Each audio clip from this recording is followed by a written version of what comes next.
Now, today is the 16th of May 2017, and I'm Sharon Slater, and I'm interviewing Conor O Brien on life on the Shannon River.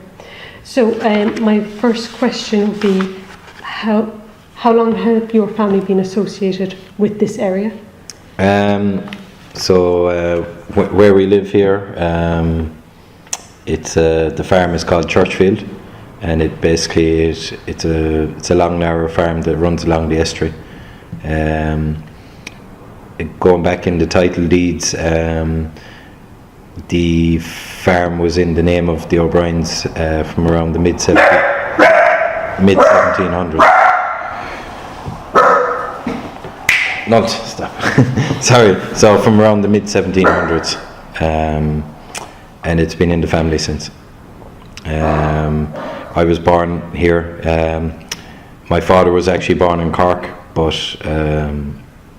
his aunt and uncle lived here on the farm, and he inherited the farm then. So that's about it, I'd say. And were your family involved in fishing on the? Not so much fishing. My brother fished quite a bit, Brendan, when he was young. He would have fished probably from when he was around 13 or 14, maybe up until he emigrated, maybe when he was around 19 or 20. I would have fished a number of times, maybe when I was around 15 or 16. I fished with Liam Coughlin on one boat, and I fished with Aidan O'Brien, not a relation but a neighbour, on another boat. But I would have caught a lot of reed here over the years. I probably would have caught reed from when I was about 14, maybe until I was about 22 or 3.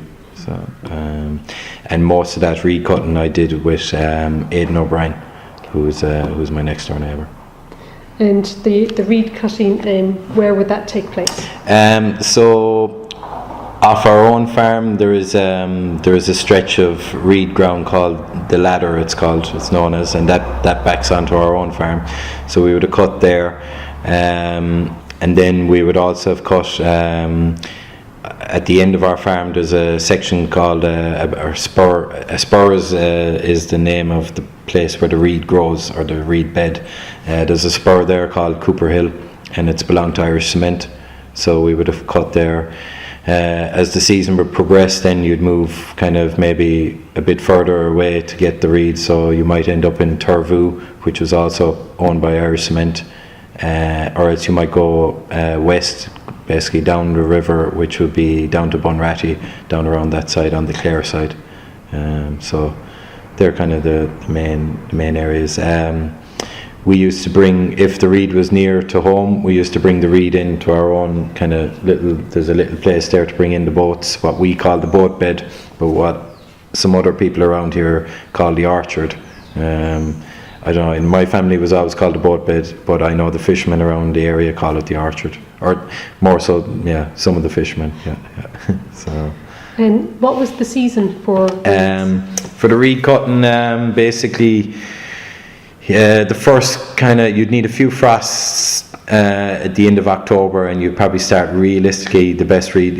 It'd be November before you'd start cutting reed. You might, if it was a lot of frosts in the autumn, you might get cutting in October, and then it would depend on the year, but generally you'd cut until late March.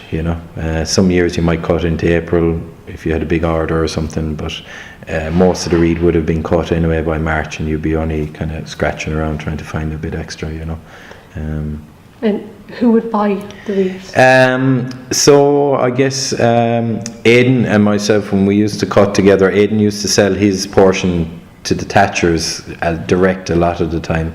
And then I might kind of hold mine back towards the end of the season and just sell it.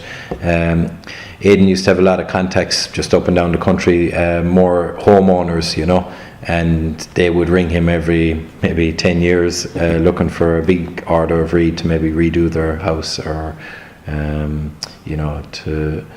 it could be a new house or something. So you'd have both. One side of it would be you'd sell to the thatchers, and the other side then would be that you would sell direct to the actual homeowners. And what was the process of getting the reeds? I guess there was If you're cutting by hand, basically what you'd want to do is you'd need to go down when the tide wasn't covering the spur, and that you could easily walk around it. So you might either walk down there across the fields if the tide was completely out. On a day where there was low tides, you might take the boat down and be able to get directly onto the spur with the boat. When you get out there, basically you'd start cutting. You might cut reed until lunchtime. Then you'd start tying it up, and once you'd have it tied into shaves, the shaves would probably be about 1 foot in diameter, and you tie it with a bit of baling twine, and then you'd start to draw it out then to the boats and get ready to transport it back up into dry land. Some people were good at cutting, other people were good at drawing it. You'd want to be kind of young and fit, I suppose, to draw the reed, because you basically be taking maybe 7 or 8 shaves on your back and walking out through mud and delivering them out to the boat. So. What was used to cut them? A sickle. I probably have one inside my mum's house actually, but you can, if you want, I can go in and get you one. You take a photo of it or something. So that was the way we did it predominantly. Now, at one point then, there was 2 brothers back in Corkmore, the Costlows, Aidan and Tom Costlow. They cut a massive amount of reed over the years and exported a lot of it, but they used a machine which was made in Holland. And trying to think of the year now, but somewhere in the 90s, I'd imagine. Maybe the late 90s, they bought a new machine, and they gave Aidan O'Brien next door to me their old machine. So I built a barge to basically take this machine out onto the spurs around here, and myself and Aidan cut with that on a few occasions. Not too many. It proved to be a bit unreliable. Obviously, it probably had a lot of its work done, but the days that we did get it to work, it worked very well.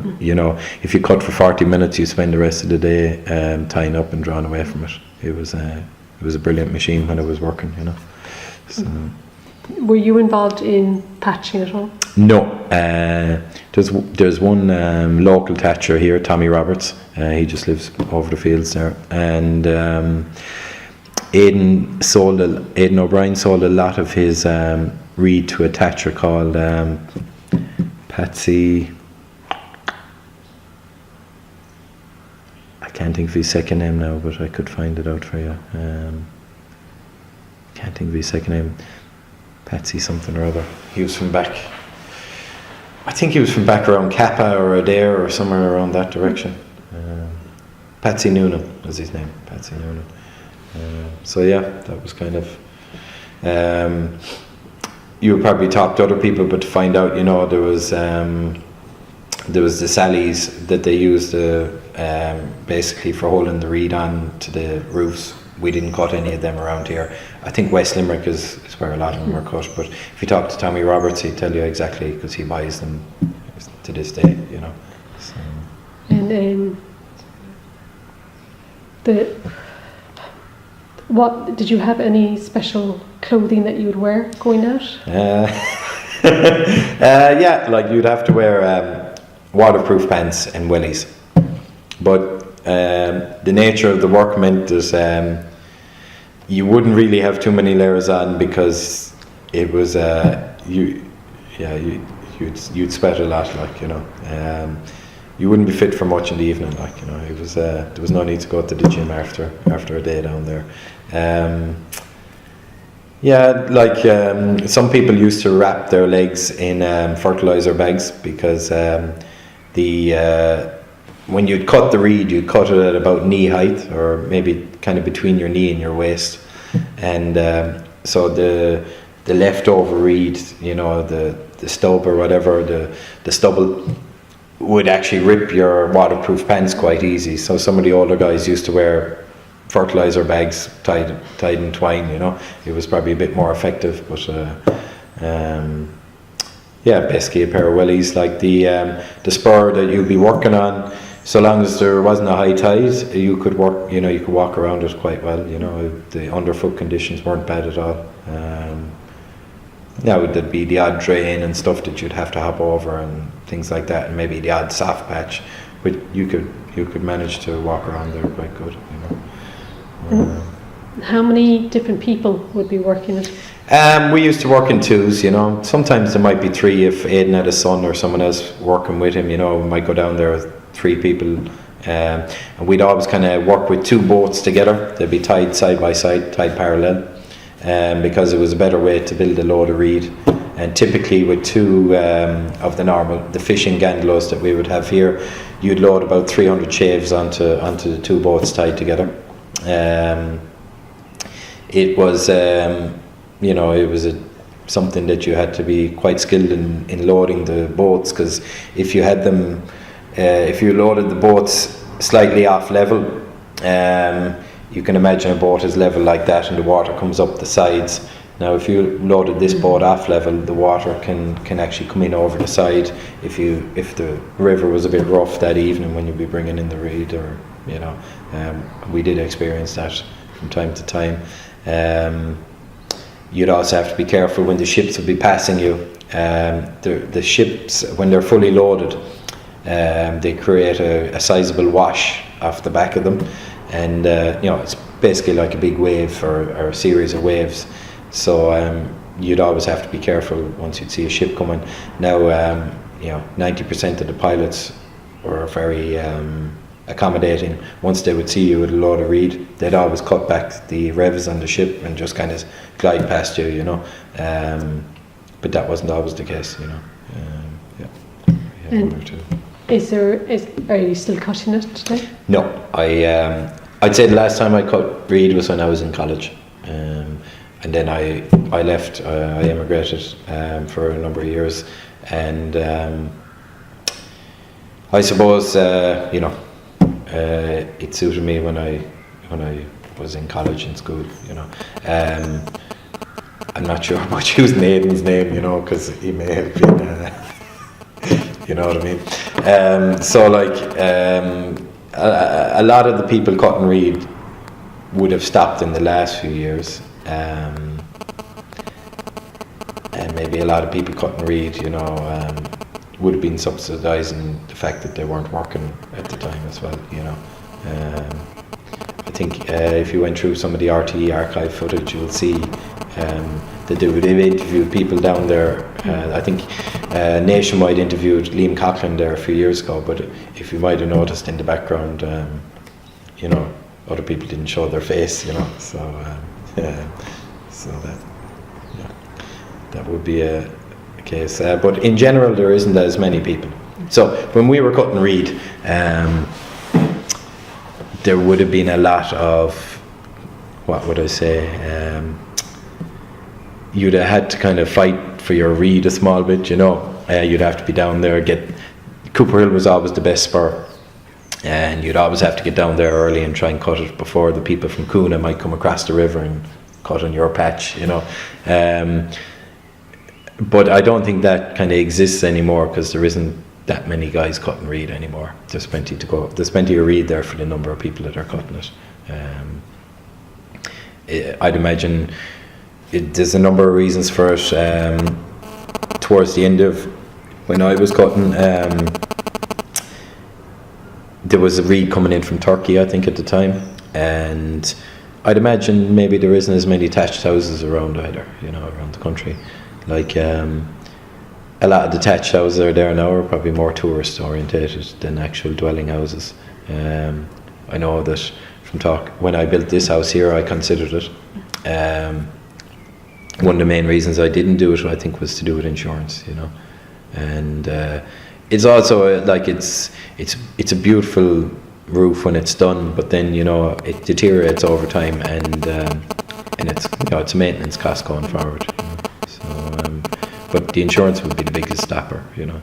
I think if you go back the road there, there's 2 thatched houses just back the road. One is Tommy's, Tommy Roberts.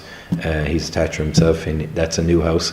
And then there's there's a cottage in across the way. It'd be his, belong to his aunt, Anna Roberts, and that's a thatched cottage as well. So I think they're the only two down this end. There's one up the hill as well.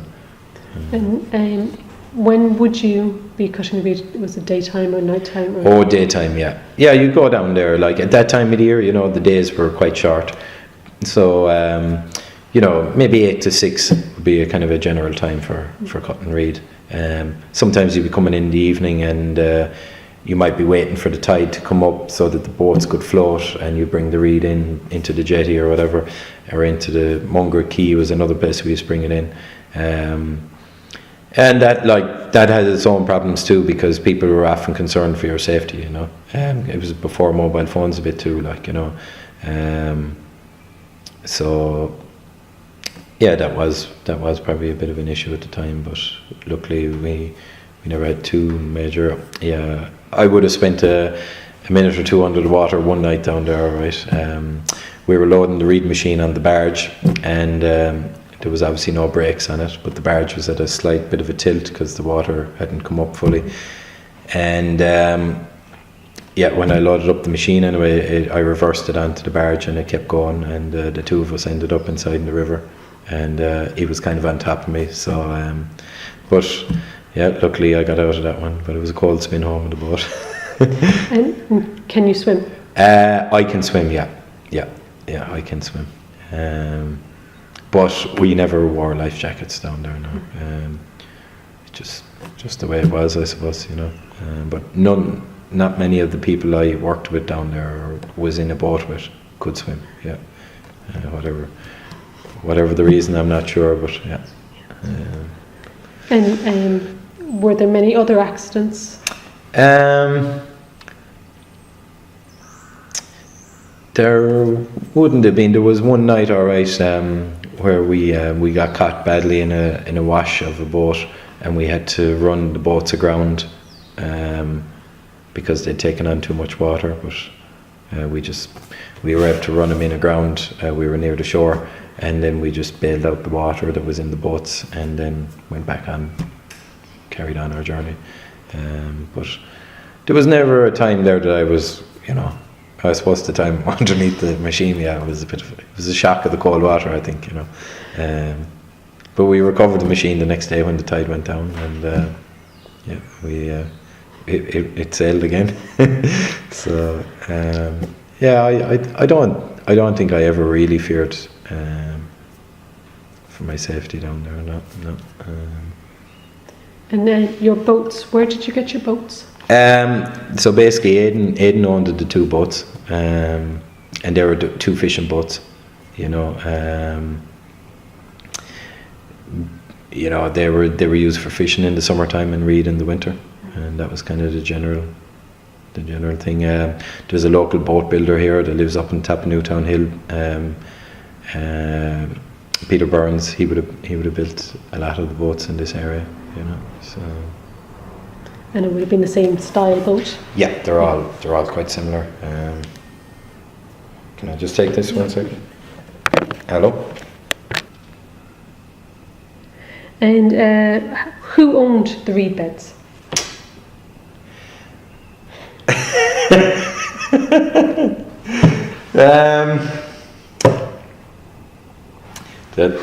That's a contentious issue, I guess. It was never an issue for us now, or I was never involved in any of those arguments, but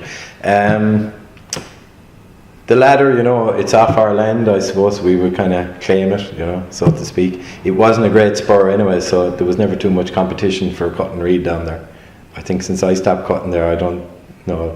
I think I know one other man that cut down there after that, one or two seasons, but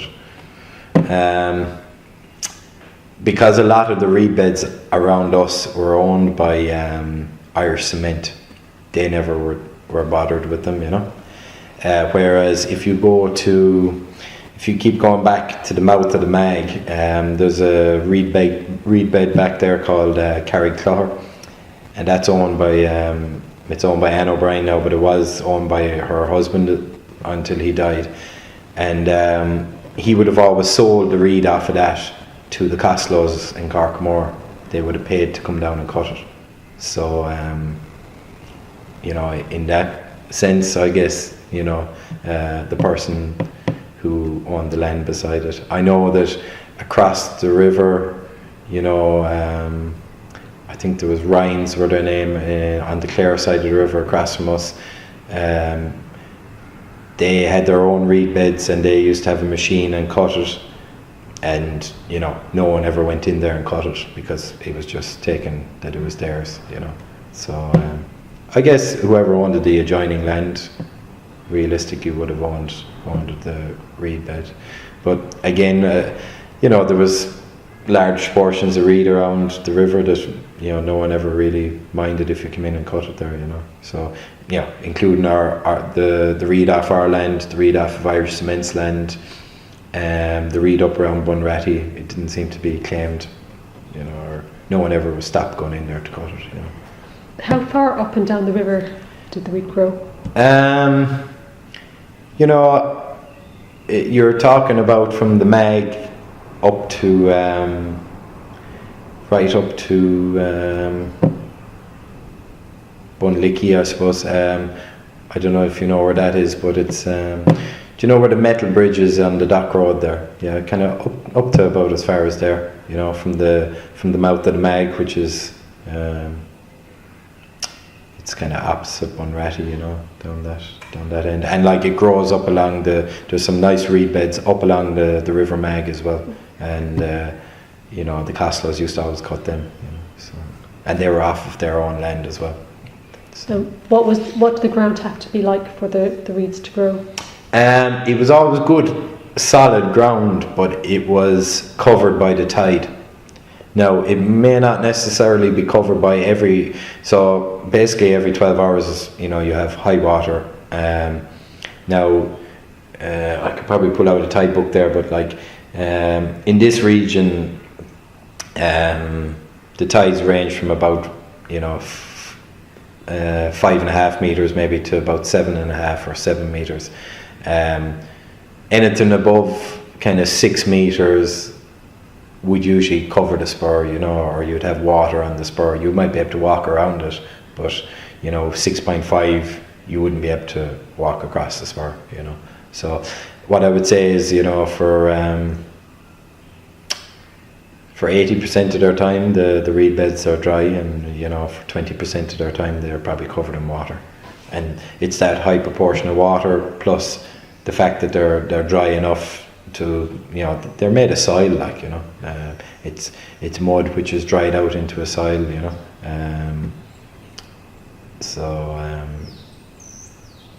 Yeah, I would say, you know, it's spends a portion of its time covered in water, you know. And did it grow more after it was cut, or? Yeah, it came back. It always came back much better if it was cut. If you didn't cut an area for a year, it became the new stuff didn't really grow up through it properly, and the old stuff used to stay there, and it would become brittle and kind of grey, and then it would lodge a lot easier in high storms and stuff like that. It would fall over, and it wouldn't be any good for anything. You know, the best reed was always the stuff that was cut the year before, and cut properly. When I say cut properly, you know, cut at the right height, which is just above the tide mark. So the reason we cut above the tide mark is because anything below that is stained with muddy water, and it wouldn't be good for selling it, you know. But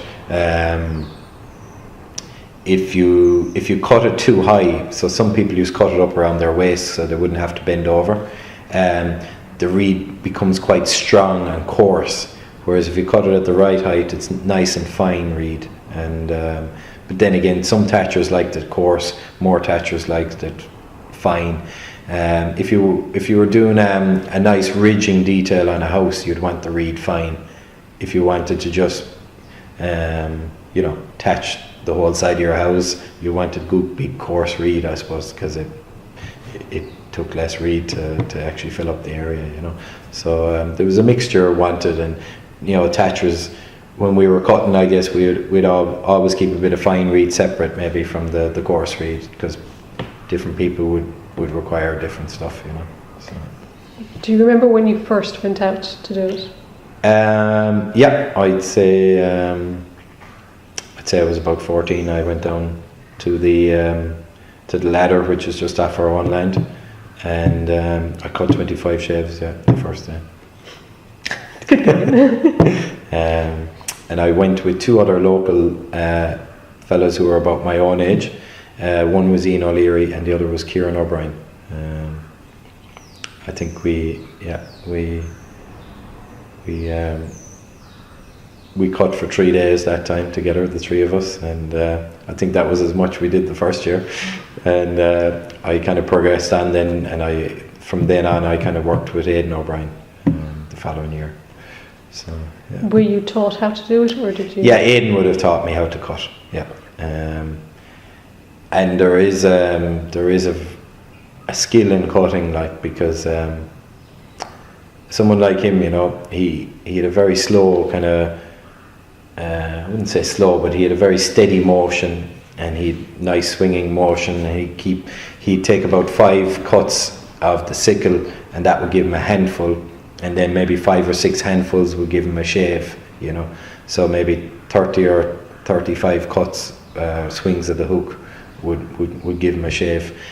Now, if we were cutting side by side, I'd always be flat to the boards, you know, and I'd turn around and he'd still have a shave made the same as me, you know. And he seemed to be going at a much easier pace, but he seemed to be able to cut it quicker, you know. So I guess it's just something that it came with time and years of practice, you know. Yeah, so I guess. And what would you do if you got caught out there in a storm? To be honest, if the weather was that kind of bad, we generally tried not to be there.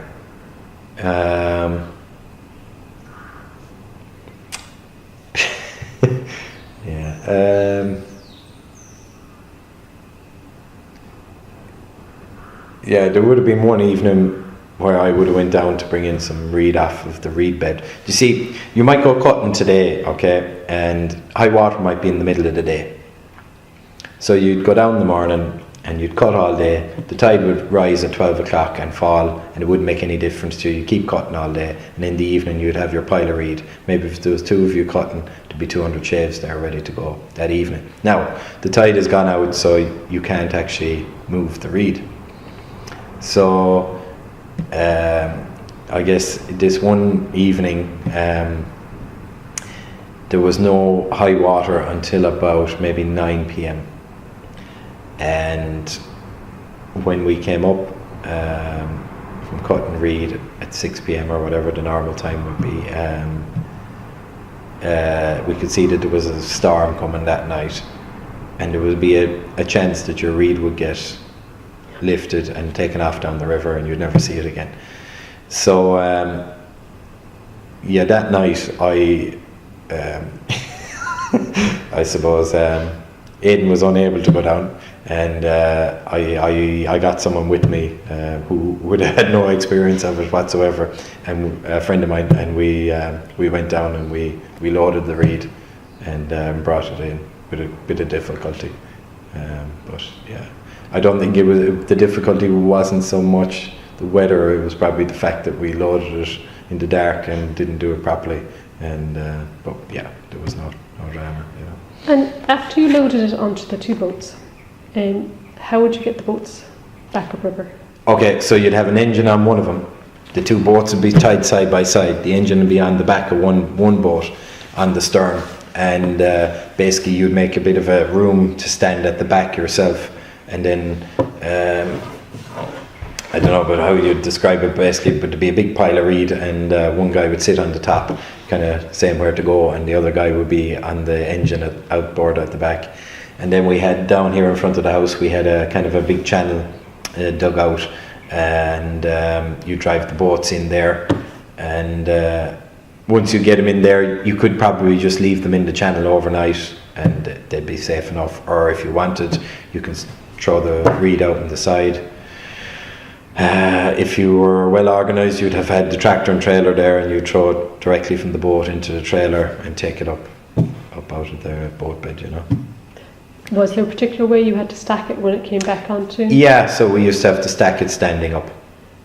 So basically you'd usually stack it along a wall or a fence line or something, you know, and you'd stack it standing. If you didn't have a wall or a fence line to stand it against, what you'd do is you'd start kind of a stook, which basically is you'd stand in the middle with one sheaf and keep building sheaves around it. It'd be like, how would I best describe it? A bit like a teepee when you'd be finished, you know.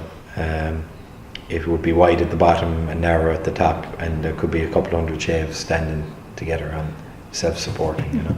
But it was always to be vertical, so that when it would rain, the rain would run down along the reed, same in a house, you know, and run off. That's why if you look at some of the thatched houses, they have quite steep roofs, and that's to keep the water running down off them.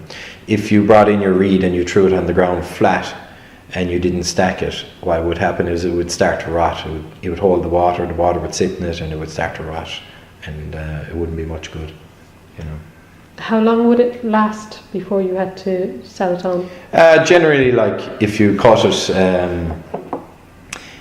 between November and March, you could be selling it away during that time, or you know, you might sell the last of it in June or July if it was a slow year, you know. But you definitely have it gone in the summer, because the thatchers generally worked, I think, more in the summer months anyway, to be up on top of someone's roof. So that was when the demand was there for it, you know. But you know, homeowners, I guess, you know, they would have known when to contact the reed cutters. I think down through the years they'd have traditionally had numbers, you know. I know that Aidan, for instance, like, you know, people just rang him every 10 or 15 years, like, yeah, just as well people didn't ever change their phone numbers, you know, because that was how they tracked him down. But yeah, there was, and then like you'd deliver the reed to them sometimes, or sometimes they would come with the truck or whatever. Sometimes we'd deliver it in a tractor and trailer. I think the furthest place I would have gone in a tractor would have been down, I think, Coachford in Cork. I delivered some down there. There was a guy up the road called Anthony O'Neill. He's a coalman. He used to deliver the reed for us. So, you know, if there was someone from Galway looking for a load of reed and they didn't have a way of collecting it, we'd suggest that Anthony would deliver it, you know. So, and it'd be an extra, you know, it'd be just something extra there for the likes of, you know, a coalman who probably have his runs maybe 4 or 5 days a week, but on that one day he'd organise himself, and he'd earn a few quid as well. About how much was it? How much did it cost for? When I first started cutting, I suppose it was about £1 a shave, and then it would have moved to €130 a shave, and by the time I finished cutting, it was about £150 a shave.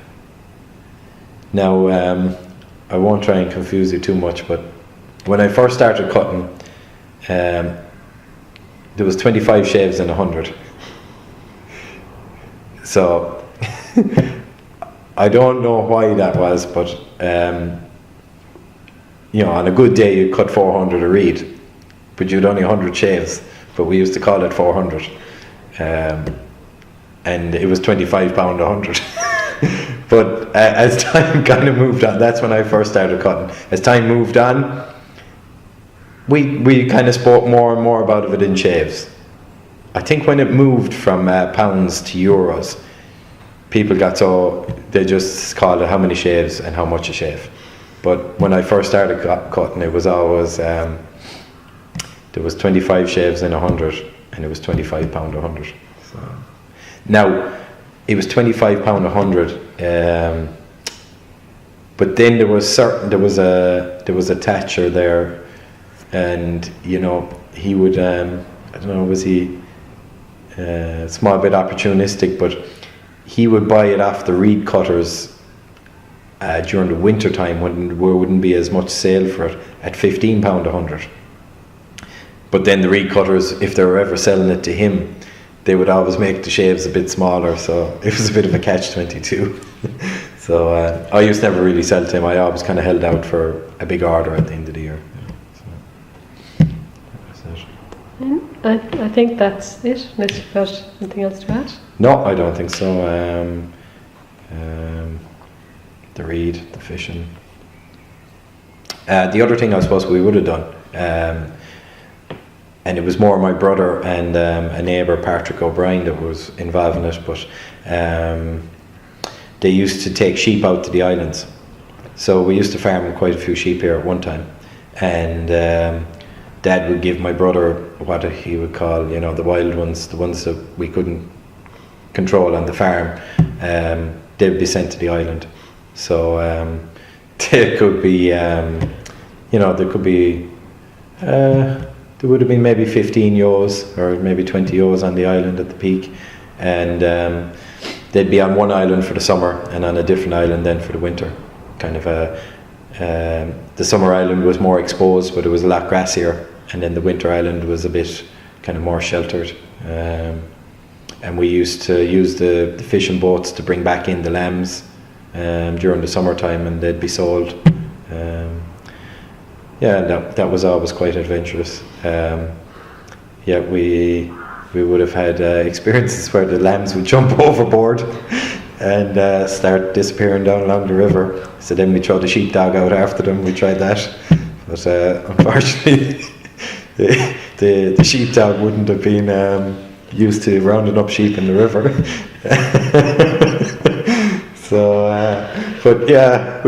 We would have. It's funny that the tide runs quite fast there at times. So like if a sheep jumped overboard, the tide could take it quite quick, and by the time you get the boat to go around the circle to collect him, and try and catch up, you'd be going very slow on the boat because you're loaded up to the absolute maximum between people to catch the sheep and sheep. So we used to bring them in for shearing, and then the last few years we used to actually take the shearing men out there. So the shearing man used to bring a little generator, and we'd load him up and on the boat and take him out, and a few gates. We'd just have a few gates from the farm, and we'd round up the sheep out on the island into a corner and shear them out there. But that was. What were the names of those islands? They used to be on Grass Island and Craig Island. There were two of the islands they would have been on. Trying to think, there was a third island, I can't think of the name of it. And they might not conform with maps, names on a map as well. So that was another thing that happened there, that would have happened, maybe for 10 or 15 years, and it died out. My brother was big into sheep. Brendan was his name. It still is his name. He had an interest in sheep anyway. So I think, and it was, he probably made a few quid off it. The people that owned the islands, I know that one island that we used to use was owned by Mellon Stud. People who would have owned Mellon at the time were Barry's, I think, was their names. But they never had any issue. I'm not sure that they ever really knew, to be honest, that they were even there. You wouldn't meet much traffic other than fishermen back then. You wouldn't really meet a whole pile of traffic on the river. To this day, I have a boat and a little jetty down there, which I share with one of my neighbours. And anytime we go out in the boat, the traffic on the river is pretty scarce. Last Tuesday, this day last week, we went down to Scattery Island just for a day out, and we passed one boat, and it was a sailboat coming out of Kilrush. Oh, obviously we passed ships, Ahanish by far is probably the busiest port, for ships, but we would have passed one that was going to Limerick as well the same day. And has that been a noticeable decrease in boats? Limerick docks, the amount of traffic going up to Limerick docks in the last few years, I think it took a slump for a couple of years, but in the last 12 months it's been quite busy. And I think that's because, but if you talk to someone in the docks or the harbour, they'll probably give you the right answer to this. My understanding of it is because I think that they unload, part unload these ships down in Fines, and then they sail the rest of the load up into Limerick docks. So the likes of people like Roach's Feeds, I know, do that, and I think the fertilizer company there on the Dock Road, I can't think of their name off the top of my head. They do Grasslands Fertilizer. They do the same. I think there's a good bit of scrap metal and recycled glass going out, but I'm sure someone else would tell you that. But I do know that the dredging is something that's probably lacking down there. The harbour people would tell you this, but like there used to be a dredger on the river. I think it was called the Curragower. But that was replaced by a workboat with a kind of a harrow on the back. I'm not sure that it does much dredging, to be honest. I think of anything else that happens up and down there. I guess just growing up here, the fishermen in the boat bed, it was great times. You can take a quick walk down there if you want to take a photo of it or something, but it would be littered with fishermen, and they'd all be working. There would be people there who would have a license to fish, but that license might be fished on a shift rota. So someone might fish that license during the day, and then their sons might fish it at night, or vice versa. There was always a lot of roguery. There was, may not mention too many names, but there was one of the greatest characters going down there would have been Liam Coughlin. He was always up to something. If he, he'd always, if there was a bad day's fishing, he might decide to throw a bag of bags up on his shoulder and pretend that it was full of fish, walking past the other guys just to make them think that he got a lot more than he did, or tell them that he was going to have to go for the transport box in the tractor, just to upset them even more than they already were by the fact that they'd been out for 12 hours and caught nothing, But and my mum would have sold a lot of fish, not for profit or anything. It would be more of just through relations and friends and stuff. They would always call down here, and they'd take the fish off the fishermen. It was at, I think, £2 a pound was what it used to be, was what the fishermen used to charge for the fish,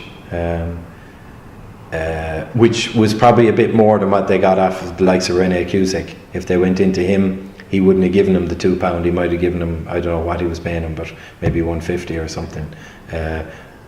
Whereas it was a great deal for locals, or not locals, but people from our way to come here and get fish, lovely salmon, for that kind of money. And it was good for the fishermen too, that they got the full price, Trying to think. I guess it's just it's a shame that the fishing has gone, really, It's very, there used to be a bit of fun down there, there isn't that anymore. I went, Peter Burns, he's the boat builder and the fisherman, and reed cutter. I hope you talk to him, because he has a wealth of knowledge. I just went out rowing with him around the river last week one evening, and that's kind of gone. He was telling me what I was doing wrong, for most of it, which was good, because all these guys will be gone in a few years, and there's none of us, the next generation of fishing, and it's kind of sad.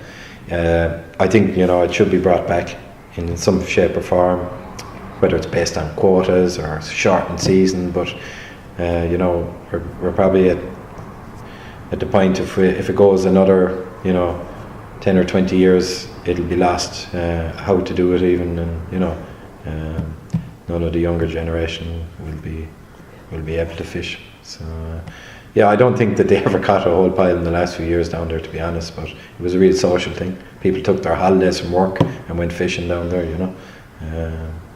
They all had nicknames as well. It's probably something that was very prominent around here. Everyone that fished down there had a nickname. I'm really sure of that. I could start reeling them off now, but I might start insulting people. But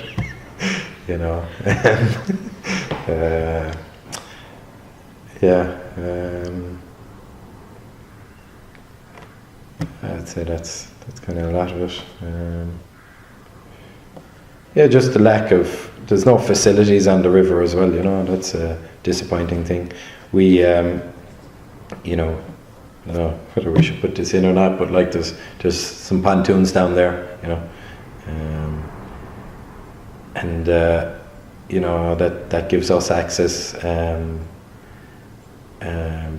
to get out in the river quite easily, you know. But you know, we did that at our own cost, and it wasn't a massive cost, but it was at our own time and everything. But when we go off on the boat, there isn't really anywhere to pull in, you know.